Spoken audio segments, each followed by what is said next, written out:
The Obsession by Laszlo. And there they were, decadent, extraordinarily expensive, perfect, blood-red, 5-inch heel, body darker than an abyss, shoes, commanding the whole shop window and daring anyone to approach them.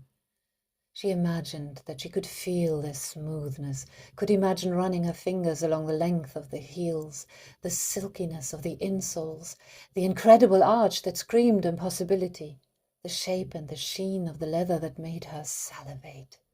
How could they not be hers when they knew her name and called and wouldn't shut up even though they knew she could hear them?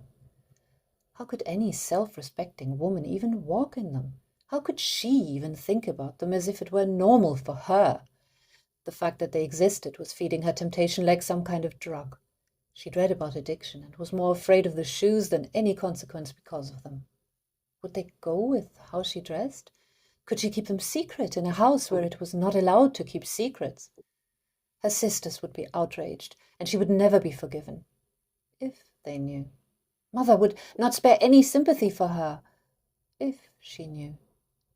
But they always said that woman had a second sense, and a third one. You couldn't get away with anything at home. Home/holding cell/whatever you wanted to call it. She had stolen money because of her obsession with these perfect, beautiful objects in front of her, and that was very bad. The ramifications of that were too horrible to think about. Flaunting themselves in front of her eyes, taunting her, making her do evil things just to be near them and to own them, possibly invading her dreams, her thoughts, all the time since fate had brought them together, if she could even be bold enough to go into the shop and ask for them, as if. Whatever, she could ignore them no longer. The staff would think that she was posing as something that she was not. They wouldn't believe for a minute that she was simply, well, what she looked like. But she had come this far and done terrible things, and now she had to follow it through and get this out of her system. She would cross the bridge of where to hide them and try not to covet them when she came to it. She knew that she would find a way. There had to be an answer, and it would come to her. But the guilt was settling itself in. But the angels on her shoulders knew which one was going to win.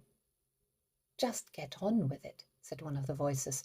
Which voice, she couldn't be sure, but was too far gone now to care. Biting her lip, she tucked her hair into her habit and pushed the door open.